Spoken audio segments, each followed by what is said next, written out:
And that's a great moment. I think a lot of people, um, they are who they practice to be. So if you practice gratitude, then you will be grateful. If you practice like against all odds, opening your heart when no one else will, that's supernatural. And it gets easier to do it in situations that require less effort to do it. And I think that people like we'll have 1,000 people at this event coming from all over the world, and they'll learn how to do that. And if you're going to believe in a future, that you're imagining with all of your heart, it better be open and activated. And we actually measure. I think, first of all, science is the contemporary language of mysticism. I think, if you're studying the life of Jesus as an example, or Buddha, that was the language of the time, right? So here we are in a contemporary world, and science has become that language. So when you combine a little quantum physics with neuroscience and neuroendocrinology and psychoneuroimmunology and epigenetics, all of those different branches of sciences, the new sciences, point the finger at possibility. And in this particular work, I think that the more you understand what you're doing and why you're doing it, the how gets easier, because you can assign meaning to what you do. So then, this is a time in history where it's not enough to know. This is a time in history to know how. Because information is so readily available, you can gain information. You don't need an authority. You don't need a priest. You don't need a teacher. You don't need a governor. You can gain information without passing through some type of authority.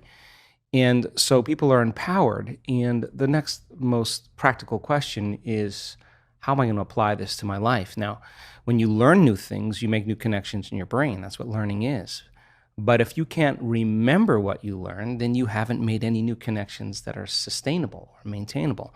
So the more the person can repeat what they've learned, the more they're installing the neurological hardware in their brain in preparation for the experience. And so now they're priming their brain for the act, right? And when the experience happens, experience then enriches the circuitry in your brain. That's what experience does. So now you're laying down even more neurological tracks, but the payoff is the chemical called the emotion. And the moment you feel unlimited, the moment you feel grateful, the moment you feel abundant, now you're teaching your body chemically to understand what your mind is intellectually understood. So knowledge is for the mind and experience is for the body. And now we're embodying the truth of that philosophy. And we're literally signaling new genes in new ways and changing our future, or changing our genetic future. And if you've done it once, then you're an athlete, you'd be able to do it over and over again. And if you keep repeating it, you neurochemically condition your mind and body to begin to work as one. And the redundancy of the act over and over again conditions the body to know how to do it better than the mind. Now it's innate in you. It's second nature. It's easy. It's familiar. It's who you are. And so I think we start as philosophers, we initiate, we become initiates, and then we master it. Knowledge, experience, wisdom, mind, body, soul. Learning it with your head, applying it with your hands, knowing it by heart, thinking to doing to being. And so I think to answer that kind of question or that comment is that, we should get up as if our prayers are already answered. The problem is that our senses fool us into separation. The person says, I want to be healed, I want to be healthy, I want to be wealthy. And they imagine it and they come back and it's not there. And when they see it, it's not there. The thought of their future creates the emotion of lack or separation. And if thoughts are the language of the brain and feelings are the language of the body, now you have mind and body in opposition. So then, if you think about something like appreciation or thankfulness or gratitude,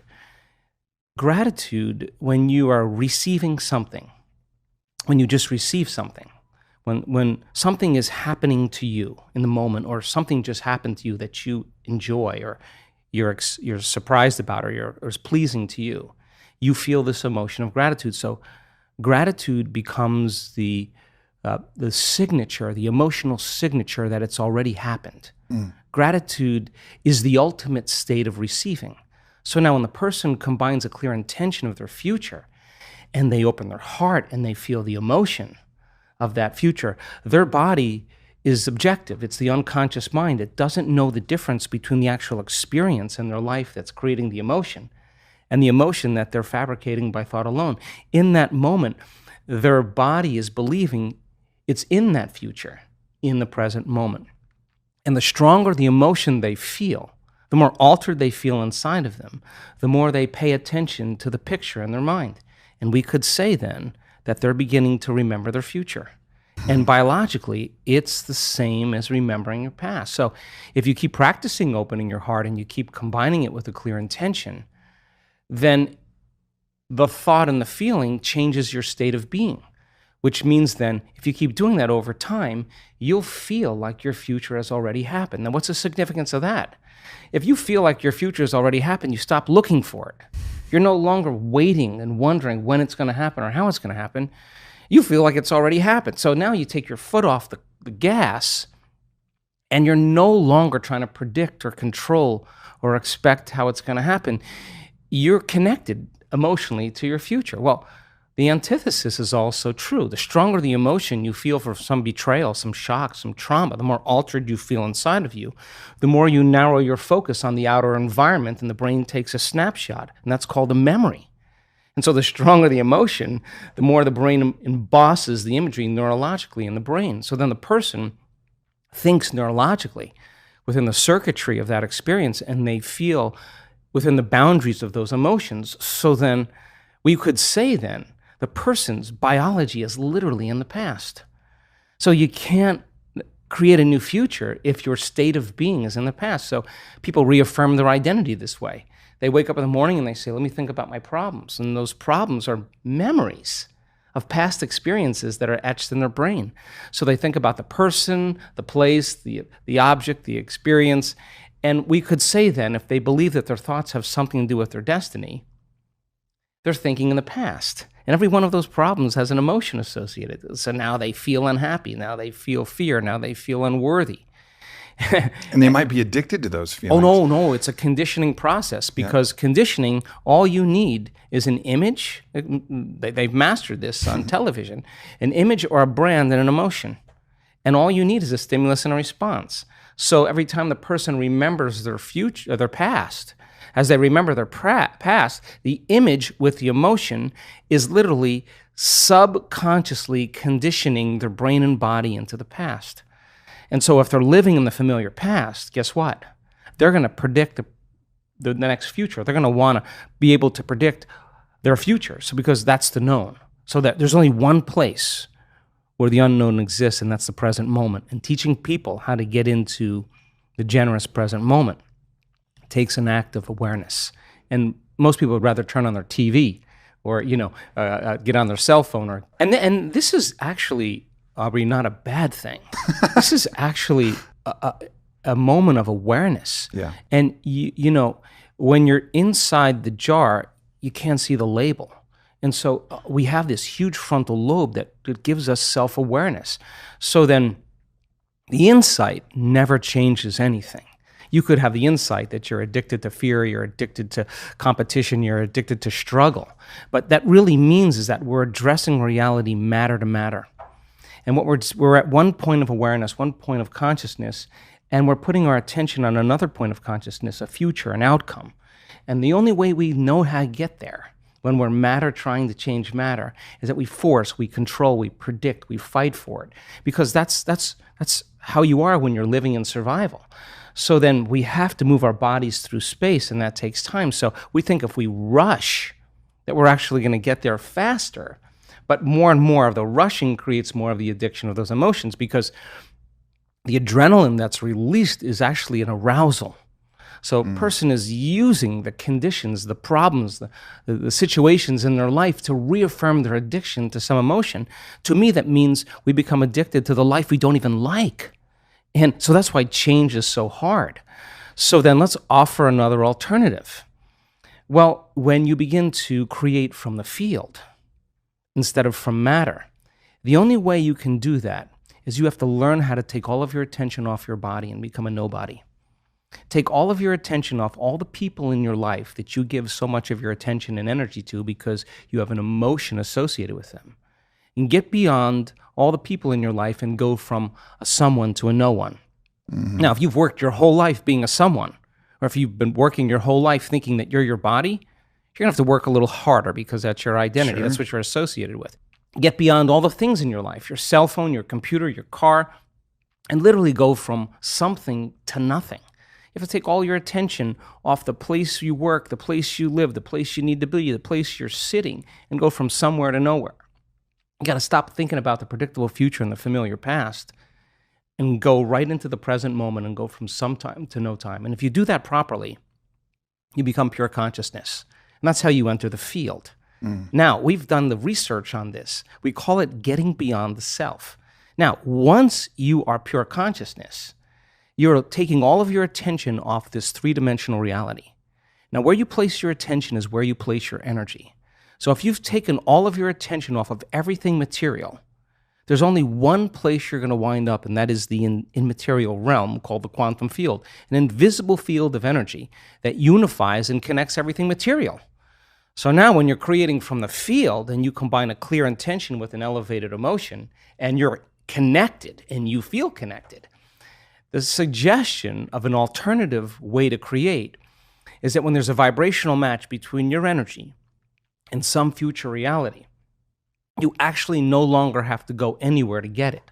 You're actually the vortex, and you will collapse space and time and draw the experience to you. Now that, to me, is a lot more fun because the experience is the unknown. You can't predict when it's going to happen or how it's going to happen, because if you can predict it, it's the known. So then you have to lay down the very thing you use your whole life to get what you want for something greater to occur. Now that goes against generations untold of conditioning and a lifetime of habituation, believing that we're trapped in this material world. And yet I can say to you without a doubt that once you understand that formula, and once you know how to create that kind of brain and heart coherence, the side effect of that is a change in biology, neurologically, chemically, hormonally, genetically. We've measured it. We've seen gene regulation changes in 4 days. More brain coherence, more heart coherence. Your brain's working better. You're trusting your heart. It's open. There's different chemicals that are released. Oxytocin suppresses survival centers, resets the baseline of a person's trauma or shock. Your immune system goes up. You lengthen your telomeres. We've measured that too. So you're changing the future of your body. You're extending your life. That's evidence, right? So we have the evidence to know that it could happen because we've measured it. But the real evidence is watching the testimonial of someone who says, I had stage 4 cancer. I was told as a 41-year-old woman that I wouldn't live for more than 2 months. And I have no evidence of cancer in my body at all. Or someone that's a physician who has Parkinson's disease that's tried everything from the medical route and has one transcendental moment, and their tremors and their pain are gone. And now they're chewing food, they're swallowing, they're blowing their nose, they're standing up on their own. That's energy affecting matter. So we have hundreds and hundreds of testimonials of people that not only healed their body, but created pretty profoundly magical things in their life. So you have evidence in the scientific world, you have evidence in the practical world, and evidence is the loudest voice right now. And the accelerator of that whole process is witnessing it. Because I'll stand on the stage. I did this just in our last week-long event in Cancun. And I watched a man stand on the stage and tell his testimony of his healing. I looked out in the audience.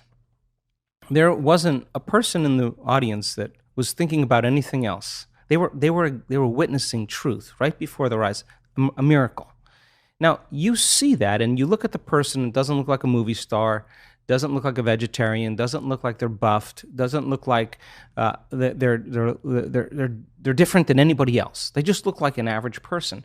And the most common thought that happens when you witness that is, if that person can do it, so could I. And that drops the belief right away. You cannot go back to being the same person after you witness that. It's impossible. You're witnessing that type of transformation. And stroke patients that have had a paralyzed limb for years or been blinded by a stroke, that have perfect vision again. And the scans from their physician shows a complete 100% recovery. Now, strokes don't heal if they don't heal in 2 weeks, according to the conventional model of medicine. And nerves don't really come back online if they've been damaged after a period of time. And yet we're witnessing those kind of supernatural changes. So then the belief, the subconscious belief that that is impossible. You may say, oh yeah, I believe that a person can be healed. Yeah, I believe in miracles. But when it comes time to actually execute them, you got to step outside a little bit and you got to trust a whole lot. So then when you start witnessing it, it becomes like a brush fire. I mean, we see in our events, once we start seeing those healings, we know it's going to just get better and more phenomenological. And then the side effect of that is a person with Raynaud's syndrome who has incredible sensitivity to cold, that has an immune problem, that is, you can't go out of their house.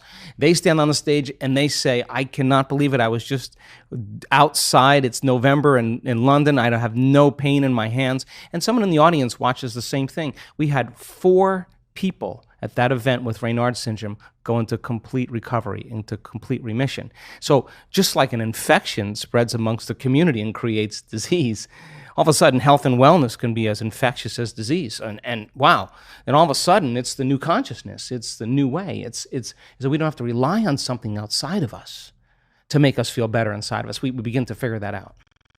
Well, I'm actually more interested in deepening that understanding, which means, do we need a sugar pill, a saline injection, or some false surgery or procedure to change our state of being? I mean, do you need some external influence? Because the sugar pill is a symbol. It's a symbol of possibility, and the person has been conditioned that pills heal people. So they put their power into it, and the moment the physician says, this is a new drug, and the physician is enthusiastic or excited about it, that enthusiasm becomes contagious. And the person all of a sudden sees the possibility in their mind. They actually see a future, that they actually could be healthy or better. That's a clear intention. And when they feel optimistic, when they feel inspired, when they feel grateful, when they're changing their emotions or energy, they're combining a clear intention with an elevated emotion. And if thoughts are the vocabulary of the brain and feelings are the vocabulary of the body, and how you think and how you feel creates your state of being, they just moved from their past present state of being into a future present state of being. They began to change their brain and body by thought alone. In depression studies where they give someone a placebo and they say this is the best drug for depression, 4 out of 5 people that are in the placebo study get better or do as well as people who are taking the actual antidepressant. That's 80%, right? But here's the deal. They've been taking that sugar pill for about 8 weeks. Every day, taking that pill and combining that clear intention with an elevated emotion, they're moving into a new state of being. So now what that means is you got to do the work. That means you actually have to practice sitting down, getting beyond all the people in your life, all the things you need to do, the place you need to, you got to get beyond your body wanting to get up and go because it's been programmed that way. And you got to tell your body, you're not getting up until I say. Now, this is when you come out of the bleachers and you get on the playing field, because now you have to go from the known self, disentangle from those programs, and exist in the unknown and possibilities. So then the person who's combining the clear intention with an elevated emotion and not relying on some external or exogenous substance, they're doing it by thought alone, changing their state of being, I guarantee you it's going to begin to become a habit. And they're going to know when they're there and when they're not. And the word meditation means to become familiar with. So then the more you become familiar with how you feel in changing that state of being, the easier it will be for you to do it with your eyes open as well as your eyes closed. And if you go back to the old state of being, there's a good probability that your pain or your condition will come back. So there's this kind of waltz that goes on when people are learning how to heal and change. They take a few steps forward and then a few steps back, and then 3 steps forward and only 1 step back. And they got to practice self-regulating. They got to practice what they're paying attention to, what they're unconscious of. And if you stay with it for a long enough period of time, all of a sudden now the person reaches a point, we've measured what happens, where their chemistry changes so dramatically that they're literally in love with life. Now, imagine what happens when oxytocin is released in the quantities that we see. Oxytocin signals nitric oxide. Nitric oxide signals a chemical called endothelial-derived relaxing factor. And that's a big word or set of words that just means a chemical that signals the arteries in your heart to literally expand. And when they expand, you're getting more blood flow in there. And just like when your sexual organs are aroused and there's blood flow in there, now with the same intensity, you're going to feel it right in your heart, and it's going to be way bigger. And now the person's heart is wide open. Now, so here's the question. The person feels those emotions. Do you think they're going to want to judge somebody else in that moment? You think they're going to want to hold a grudge? They're not going to try to forgive. They're going to feel so amazing. They're not going to want to lose this feeling, and they're just going to say, "I forgive you. I'm not going to give this feeling up because of you." Now that's the side effect of true transformation. The side effect is a greater level of consciousness. The side effect is a greater skill set in life. And I think that when you start getting good at this, then all the things you thought you wanted, you no longer want, because when you're creating more brain and heart coherence, you feel more whole. And the more whole you feel, the less you live in lack. So how could you want many things if you feel whole? It feels like you already have them. And that's actually when you start to see those wonderful miracles, those synchronicities, those serendipities, those coincidences happening in a person. Those are experiences coming to them. That's the field dropping breadcrumbs saying, keep going, keep going. And there's a synchronization between that person's energy and their future. And the side effect of that are signs. And that's when it gets to be exciting, because every sign does what? It creates an enthusiasm, an excitement. And you're kind of going, hey, there's another sign. I'm going to go do it again. So now you're not going, oh, I have to meditate today. Oh, geez, I got to create my life. You're looking forward You're to like, oh my God, I don't want the magic to stop happening. I'm going to get into it. And every synchronicity creates that elevated emotion, and you use that energy for the next creation. And people climb out of their lives, climb out of their past. So the body's a protein-producing machine. Every single cell in your body, except red blood cells, makes proteins. Muscle cells make muscle proteins, actin and myosin. Skin cells make skin proteins, collagen and elastin. Your stomach cells make stomach proteins called enzymes. Your immune system makes immune proteins called antibodies or immunoglobulins. Your eye cells make eye proteins called keratin. So your body's a protein-producing machine. And in order for those cells to make proteins, a gene has to be regulated. So then they used to say genes create disease. Lie. It's an absolute lie. There's a very small percentage, about 5 to 1% of the people on the planet are born with a true genetic condition like type 1 diabetes.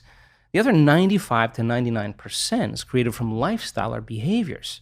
Two identical twins sharing the same genome. One dies at 52, the other one dies at 88. Well, what happened there?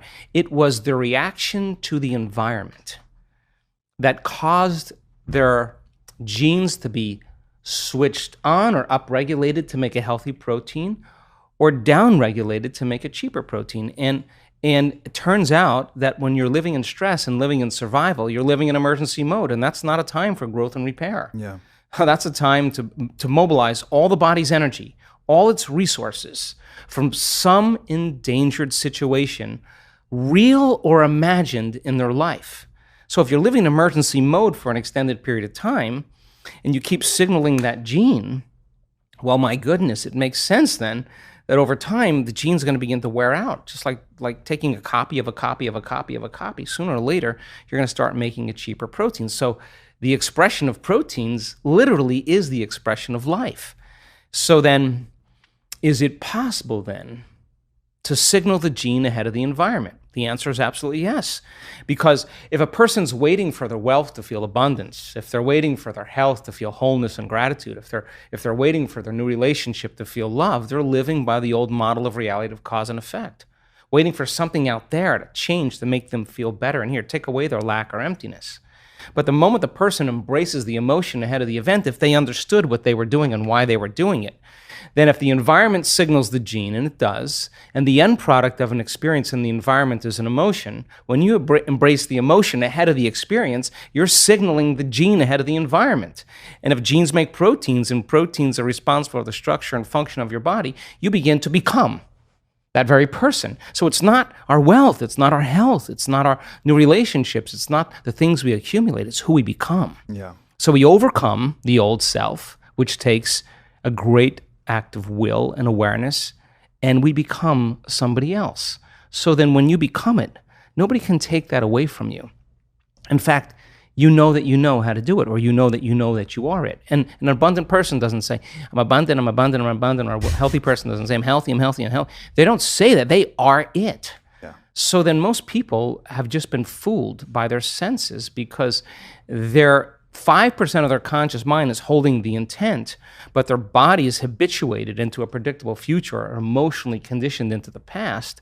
And they're saying, I'm healthy, I'm healthy, I'm healthy, or I'm happy, I'm happy. And the body's going, you're miserable, you're unhappy.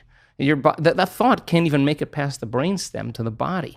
So then teaching people how to self-regulate, they have no idea when they started changing their emotional states, the amount of biological and energetic changes that take place within them and all around them. So then develop that skill and get really good at this. Then for the most part, you wouldn't be so interested in so many material things. You would be interested in facing off with yourself every day and asking, what is it that stands in the way between me and my future? What is it that stands in the way between me and my connection to the quantum field? I think that's the real question. Watson and Crick, telling people that genes are a library of possibilities. So we express 1.5% of our DNA. The other 98.5% is called junk DNA, and that 1.5%. That's 23,688 genes we express. We have 140,000 proteins that make up the physical body. How could you have more proteins than genes? It should be 1-to-1. Because on one gene, you can have thousands of variations depending on the signal. So I hypothesize that other 98.5% has to be signaled by electromagnetism. That the receptor sites on the outside of the cells are hundreds of times more sensitive to energy or electromagnetism than they are to chemistry. Chemistry is a downward causation. So imagine the person elevating their energetic state. Well, they are going to literally select and instruct new genes, and those genes may be the ones that create more significant and faster changes in the body. I mean, how do you explain a person in one meditation that's blind that comes out as now seeing? Like, what happened there? What about the stroke patient who was paralyzed for years is now moving a limb? I mean, it's not matter that emits a field. That's an illusion. It's the field that creates matter. So then the fundamental question is, if you change the field, will you change matter? It's none of your business to change the tumor. That's the outcropping, that's the outpicturing of changing the pattern in the field. So getting people really good at this, and the closer they can connect to that unified field, the more their consciousness is connected to that consciousness, the shorter amount of time it'll take. And I believe I'm an eternal being. I believe I'm eternal. And in fact, all religions that you study always talk about you're going to be around for eternity, whether it's heaven or hell, whether it's karma or whatever, nirvana. Consciousness is going to exist. So you're going to be stuck with yourself for a very long time, which then begs the question, well, if I'm waking up now and it's 2019 and I have this healthy body and this charisma and I'm successful, my goodness, I'm going to use the same passion, the life that I've created with those great habits, and I'm going to turn it inward, and I'm going to bloom like a flower in a new way.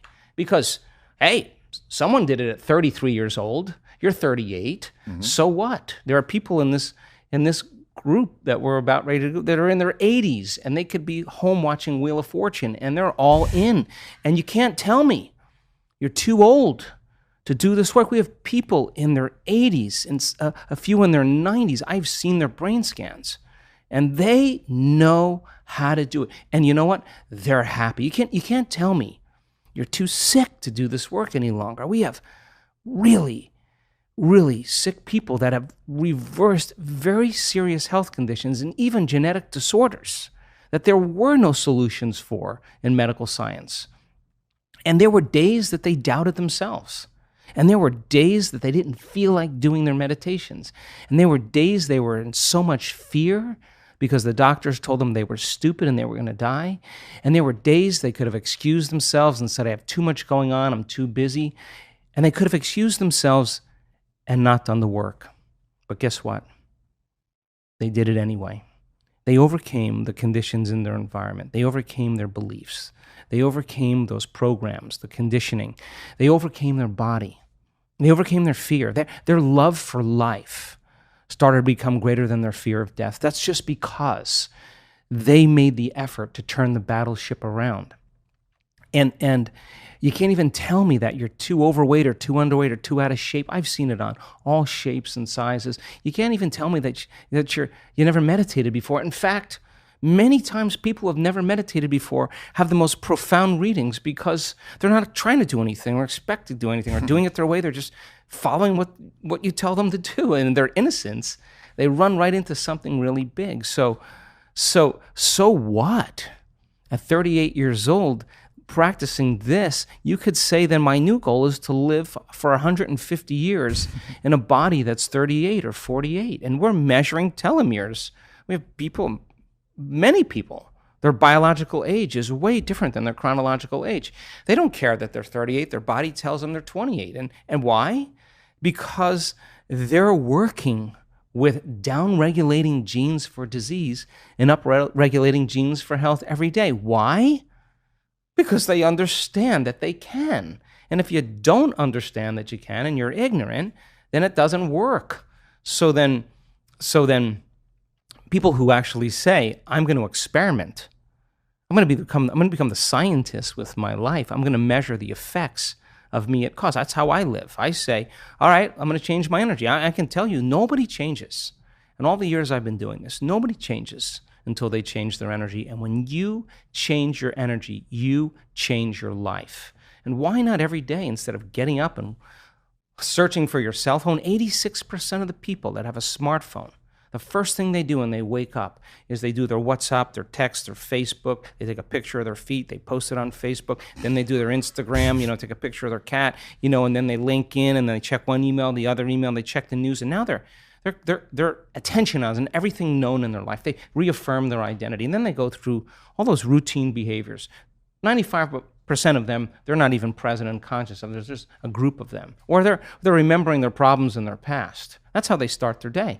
And don't expect anything in your life to change if your environment is controlling your feelings and thoughts. And if your environment is controlling how you feel and think, and I say to you, Aubrey, why are you so upset today? Oh, well, this person is upsetting me. What you're really saying is that person is controlling your feelings and your thoughts, and that means you're a victim to your environment. Well, to turn that around and you start realizing your feelings and thoughts create your environment, and you start seeing the effects of you at cause, you're going to react less to the people in your life because you're going to understand that you'll be back to the victim consciousness.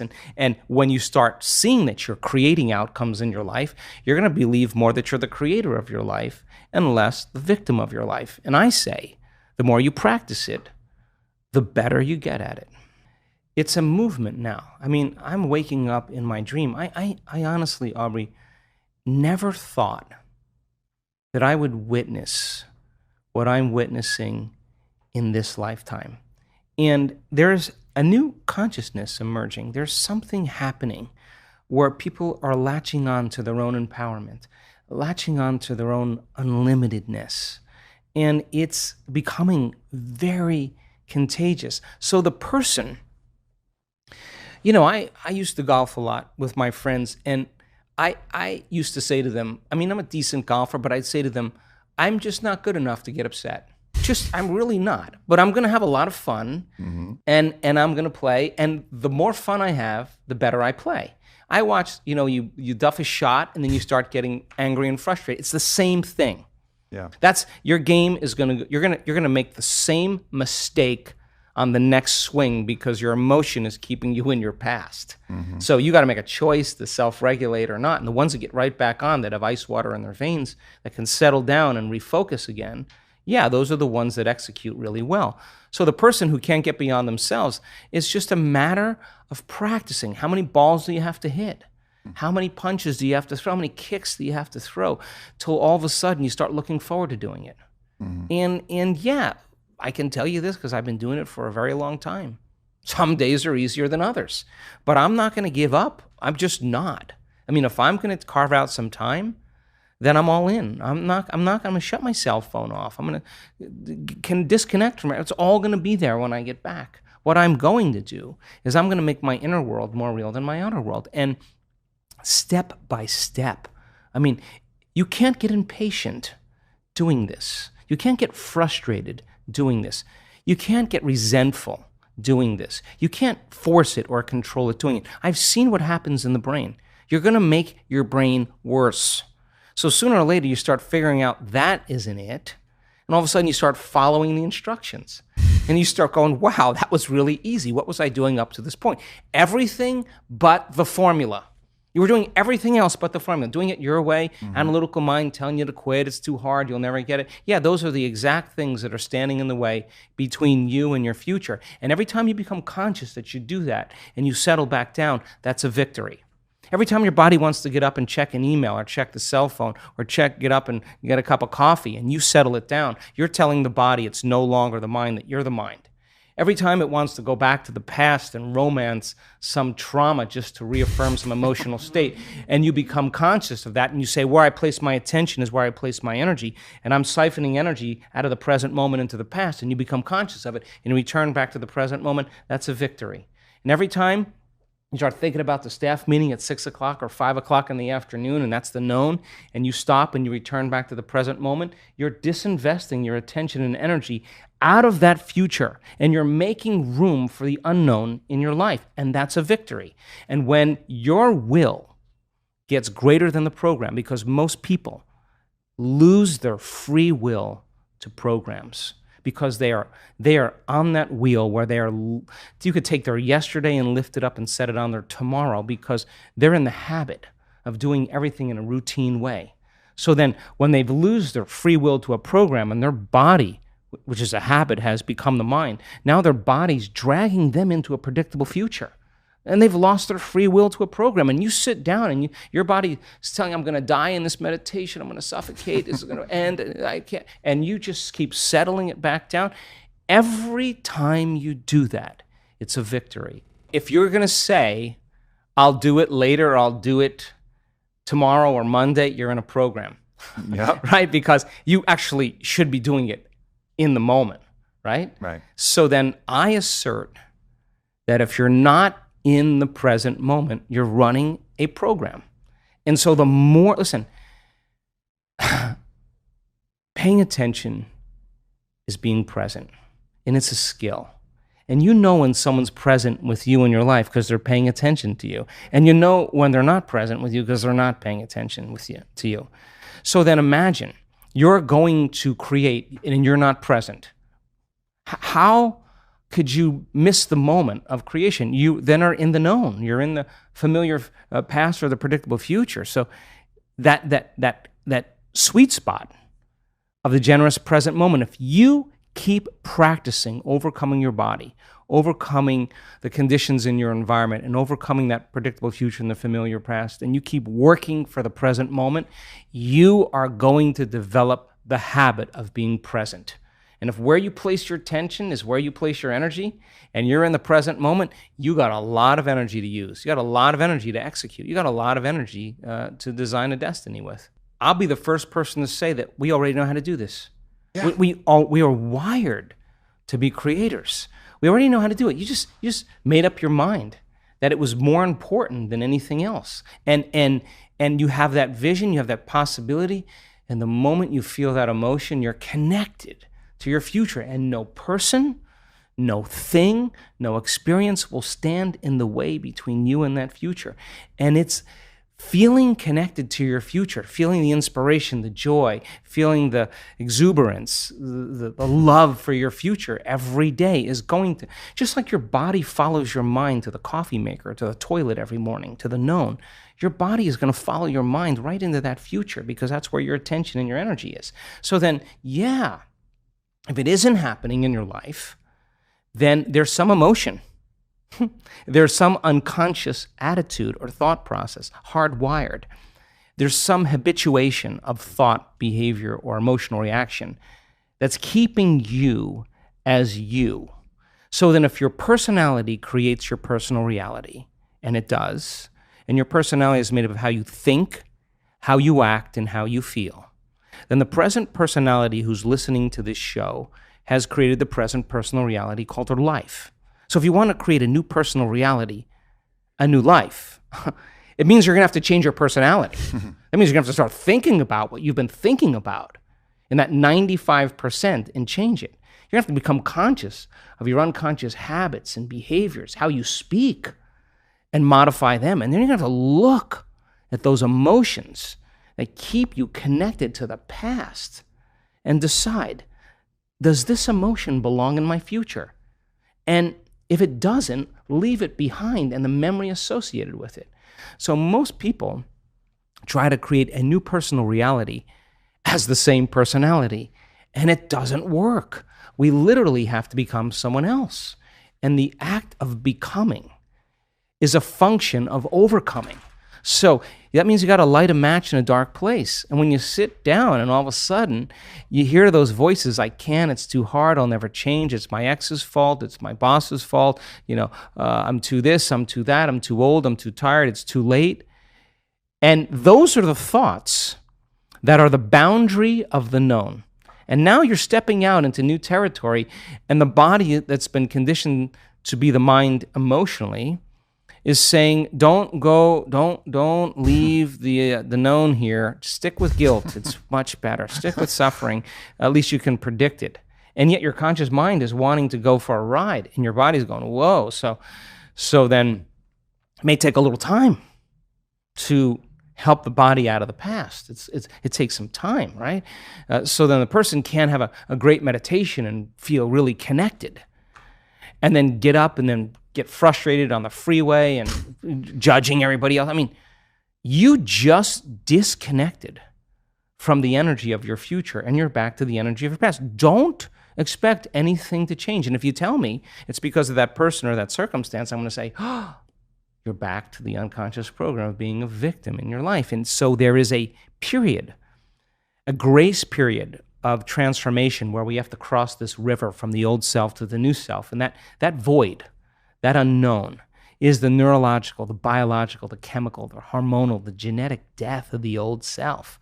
And most people, the moment they step out, and the hardest part about change is making a new choice. The moment you make a new choice, get ready.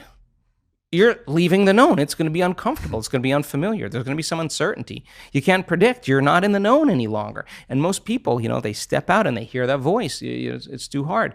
You never change. And they believe in that thought. And that thought leads to the same choice, which leads to the same behavior, creates the same experience, produces the same emotion. And then they say, oh, this, Aubrey, feels right to me. No, that feels familiar. So then if you're becoming conscious of how you speak, you're sitting in your meditation and you're becoming aware of how you act, that you complain and you blame and you make excuses, you feel sorry for yourself, you judge other people. Now you're conscious of what you were unconscious of. That's a victory too, because consciousness brings awareness, and there's an energy that goes along with that. And now all of a sudden, you're not in the program. You're the consciousness observing the program. You're outside the jar. You're objectifying your subjective self. You're seeing yourself through the eyes of someone else. And then when you look at those emotions and you say, my goodness, I didn't even know it was guilt. This is how I always feel. I didn't even know it was guilt. Now I know. All right, well, now that you know, you can't not know. So then what are you going to do? You're going to live with the knowing that you're a victim or you're guilty or you're suffering? No, the insight isn't going to do anything until you initiate some type of change. So then you say, I'm going to stop blaming, complaining, make excuses, feeling sorry for myself, judging other people. Now you're in the river and there's a tug for the brain and body to go back to the familiar past. And every day, if you just work on practicing and changing it, you will go from one state of being to another state of being, and you will begin to think differently. What thoughts do I want to fire and wire in my brain? That's a good question. What behaviors do I want to demonstrate in one day? The act of closing your eyes. As an athlete, you know this, and you begin to rehearse in your mind, mentally rehearse what you're about to do, begins to install the neurological hardware in your brain to look like you've already done it. Now the brain is no longer a record of the past. It's now a map to the future. And if you keep hitting that hardware over and over again, the hardware is going to become a software program. And who knows? You just may start acting like a happy person. There's no magic there. You're actually following suit of how you primed your brain. And it's no different than training in any sport or dancing the salsa or whatever you do. And then here's the toughest part. The toughest part is, can I teach my body emotionally what that future feels like before it happens? Now, that sounds really easy, but when it comes down to feeling gratitude before the experience, most people go, yeah, I gotta go. Didn't really feel it, you know. But the person who says, I'm not getting up, I'm just not gonna get up until I open my heart to life. Now, to me, that's a willingness. So then as they trade guilt and suffering for joy and freedom and inspiration and a love for life, and they're doing it without relying on anything outside of them, they're going to be more prone to no longer need anything outside of them to make them feel that way. They're going to feel that way naturally. And then everybody's going to be really suspicious, like, he changed his medication. Ooh, he's doing something. He's not telling me. You know, you're going to show up unpredictable in your life. And that's when we begin to become outstanding or supernatural or extraordinary. But you can't take any of that with you to become someone else. And if someone says to me, well, I really can't do it because I've had this experience 22 years ago or 30 years ago, I'm going to say to you, that event had such a strong emotion that you haven't changed since that experience. And forget about the experience. Just overcome the emotion, because the memory without the emotional charge is called wisdom. And that's why we're here. So then you can look back at the past and you can say, wow, I learned something really great. I'd never do that again. And by the way, when the experience finally lands in your lap and you prove to yourself how powerful you really are, that you created something by thought alone, and that event comes in a way that you never expected, that surprises you and leaves no doubt that what you were doing inside of you produced an effect outside of you, and you are exuberant and you feel worthy of life and feel grateful to be alive, that you are in love with the moment, you will look back at your entire past in that moment, I swear, and you will not want to change one thing in your past because it got you to that present moment. And that's when it was all worth it. That's when it all makes sense. Now you're free from the past, and now you're not thinking about the past any longer. You're believing in your future more than you're believing in your past. You're more in love with your future than you are with your past. And the cool thing about that is that if you truly practice like that level of gratitude or embracing the emotions of your future, you're literally, if you understand, you're changing your gene expression when you're doing it. You're strengthening your immune system when you do it. All of a sudden, you start to see all these fundamental benefits that are a side effect of your efforts. It's going to become something that you want to do all the time, something that you look forward to. And I think that that's why we're here. I think, and when you truly get to that point, like it's an unlearning. We're hypnotized. We're conditioned into believing we need a reason for gratitude or joy, and consumerism makes it really clear, right? Until I get that, I'm this. But what if you've been creating, and every time you have the thought of your future, you've done it so many times it makes you feel like you're connected to your future? Well, that's a conditioning as well. If you have the thought of your future and you feel the lack that it's not there, then you're back to the victim, right? But if you can have the thought, and the thought actually produces, just like fear, the thought of something terrible happening in your life creates the feeling of fear, the thought of something wonderful in your life creating the feeling of gratitude. Then when you think about your future, you begin to emotionally condition your body into that future. Now, here's the payoff. Thoughts are the electrical charge in the quantum field, and feelings are the magnetic charge in the quantum field. And how you think and how you feel broadcasts information and energy into the field. So into the collective field. Into the unified field. So the question is, what are you broadcasting every single day? So then, we know that once you begin to self-regulate and you begin to open your heart, just in that small exercise that we did, the act of creating that kind of coherence in your heart begins to produce a measurable magnetic field up to 3 meters wide. That heart is actually producing a resonance. That energy, that frequency carries information. And when your heart is open, this is our center of oneness. This is our center of wholeness. This is the union of polarity and duality. This is the connection of opposites. So when the heart starts to become activated and we start to feel whole, and it begins to put that energetic pattern into the field, that frequency can carry the thought of your health. It can carry the thought of your wealth. And the frequency of suffering carries different thoughts. It can't carry the thought of health. 70% of the time, people live in survival, live in stress. And that invisible field of electromagnetism that's surrounding the body, that resource of energy, is going to be squandered into chemistry. And every time you react, the field around your body shrinks a little bit more, and you become more matter, less energy, more particle, less wave. And then the hormones of stress cause you to narrow your focus on the cause. So when you narrow your focus on the cause, you're focusing on the particle in quantum physics, matter, and your senses are so conditioned into focusing on matter that you're beginning to experience separation. So the more I live by the hormones of stress, the more I have separation. There's separation between me and you, and my senses are fooling me into it. But the unified field says there is no separation. So then, if you're addicted to those emotions and they're heightening your senses, that's what they do in survival, and you become a materialist, and your field around your body is shrinking, then you're going to feel separate from the quantum field, and it's going to take a long time for you to create what you want, because you're separate from the field, and you will be matter trying to change matter. So the moment you begin to activate this center, this is our connection. This is our first connection to the unified field. The moment energy moves into this center, and we've measured this, the field around the body expands, and once there's energy in the heart, guess where it goes? Straight up to the brain. The heart acts as an amplifier, and literally it begins to increase energy in the brain.